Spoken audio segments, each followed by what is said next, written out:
hope she made lots of spaghetti.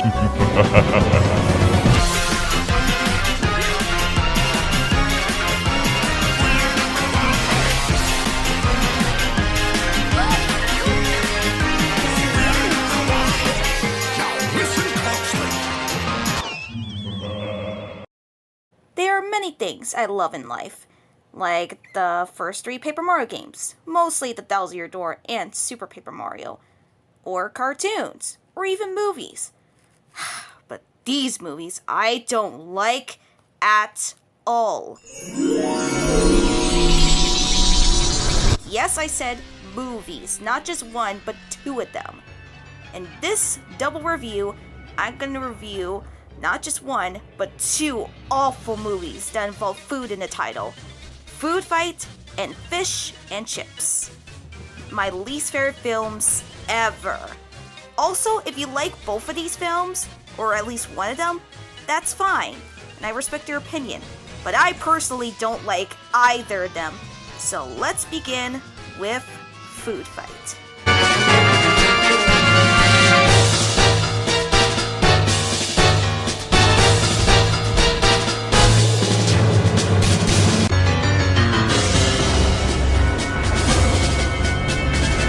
Oh my goodness, where do I begin with this movie? First off, it's possibly the worst animated movie ever by everyone on the internet. Second, this is supposed to be out in 2003, but the original cut got stolen, and they spent 9 years trying to reanimate it. And what we get? This monstrosity. First, let's get the big, thing out of the way, the animation. I'm sure this is the worst ugly I ever seen in the animated film ever. Either it looks choppy and off-putting at some points, or the lip sync is off. Or it's just ugly in general. Anyways, on to the story. If you can even call it a story. The beginning starts off in a supermarket, only for the person to tell us that things happen after dark. In a city of all things? What? Anyways, besides that, where's our main character? Is it the frog? His farts? Mr. Clean? Wait, what? What's Mr. Clean doing here? Anyway, our true main characters here is Dexter Dog Detective, trying to sing that 10 times fast, the Chocolate Squirrel that has spastic disorder, Sunshine the Cat Anime Girl, and all the other Ikes that team up to stop Brand X from taking over the supermarket. And their brand. Ooh, itty skitty. You know what Brand X reminds me of? The X-Nauts from Paper Mario The Thousand Year Door. And they are way better than these guys. Besides from that, after playing with Sunshine and, hanging out with her for a couple of minutes, she's gone, apparently, after like 6 months. Which, I don't know why, but anyways. They're on the search for Sunshine and the Cocoa Banana. Wait, hold on. Sarkis? Mrs. Buttersworth? Mr. Clean again? This movie is even more of an ad or product placement than the Emoji Movie. Yes, you heard me. Even more so than the Emoji Movie. I mean, where'd you think all that money went to? The animation? Ha!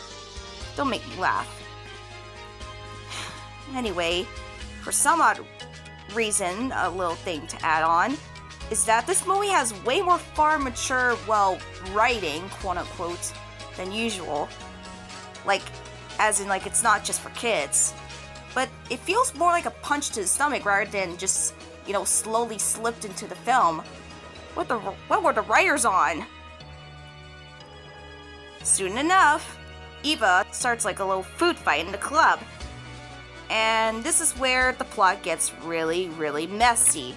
Even more so than before. And once Dex gets into the secret lair of the Brand X boys, Eva was there the entire time. What a twist, am I right? Also, Eva reminds me of the Shadow Queen and Star Wars, except they are definitely a lot better than Eva combined. Also, apparently this movie takes time to explain or even like show what exobytes are. And they don't even, utilize it that much because most of the plot points in this movie are just one and done. They don't even get used again. Oh no. Here comes the worst scene in the entire film. The shopping scene. After that, they have to go into the real world to fight them, apparently. Like, I swear, this plot is really getting messy. Like the writers, it feels like the writers just gave up at this point, But then we have this, like, Choco Dracula mofo here, who's apparently into chocolate, like, people. Just, why? Why? Skipping most of this movie, if you can even call it that, we finally arrive at the showdown of the Ikes versus Brand X. And the fight goes on for 30 minutes. I repeat myself, for 30 minutes. A food fight for 30 minutes? Why? But soon we eventually get to the fight with Eva and, oh my god, Sunshine? She's back? And she can actually kick some cat butt this time. Like, oh my goodness, she has some moves. But still, where were you for most of the film, Sunshine? You could have helped us a lot. And then Eva turns out to be an ugly woman on the inside and outside? What? I swear, this movie is getting a lot messier. And then the movie ends with Sunshine and Dexter reunited and the Ikes saved from their supermarket. Oh my goodness. But I ain't even done yet. Begin the lightning round! Also, what I want to point out is that Foodfight is apparently like a crossover, but it doesn't work because the plot makes no sense in whatsoever. I know there's Brand X, but it feels more like a subplot rather than part of the main story. In fact, you could say most of the subplots in this movie are more subplots. And, well, just because it was acknowledged at the end doesn't make it any better, because, well, in fact, it makes it a whole lot worse and a whole lot messier. Also, why is the dog in love with a human cat girl? What is this, Sonic 06? Don't make me remind me of that game again. It's been one of those days. Well, on to my second movie review of this Delta review, Fish and Chips, the movie.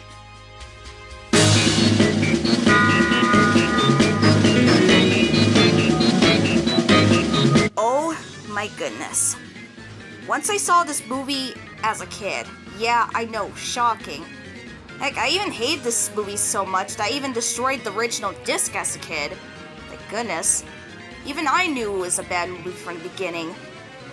But anyways, onto the plot of this movie. There's this cat called Chips and a fish called, well, Fish. Original name, I know, shocking. And it also focuses apparently on this necklace that, well, Fish has that'll make him into a land creature and also brave on the surface. But Chips wants to impress his father, so he tries to steal the necklace from him. And he can also come back home to him. And that's the entire plot of this film. If you can even call it that. No, seriously, that's the entire plot. You know, this movie would have been, like, good as, like, a TV show, you know? But even that, it's not even that good as a TV show on its own. This movie reminds me of Spy vs. Spy, but way worse. If you want something like a plot like this, go watch that instead. It's a billion times better, and more funny and entertaining. Sadly, this movie doesn't even try to make me care for either of the characters, whether supporting cast or not. You know? Fish can already breathe on land with the land bubbles this fish lady gets. And Chips is just, well, Chips just needs a better father and, well, a better life too. What makes it even worse is that, well, I feel like Fish is the more crueler character in the movie because, well, he doesn't even rely most of his cons to outsmart Chips. Heck, he even steals this arts and crafts from his, own, nephew. That is literally a crime. And just so cruel. There's also apparently a love subplot with this girl called Cataline the catfish. But she's not even interesting either. She's just like the typical love interest that doesn't really have much plot besides from, well, getting one either, And well, she's not even into them, She's just going on fishing dating sites and searching for other guys on there. That's just sad. Besides from the plot in this movie, let's move on to the animation. How can I describe this? It's bland, but also ugly too. There are some appealing character designs, possibly way more so than Foodfight, but still, the animation just feels so bland and lifeless. And it had me bored throughout the movie in general, just making me want to end. And well, that's fish and chips for ya, if you can even call it a movie. My final verdict on both of the films. I give Foodfight a 1 out of 10 and Fish and Chips a 1.5 out of 10. Stay away from both of these films at your own risk. Darn!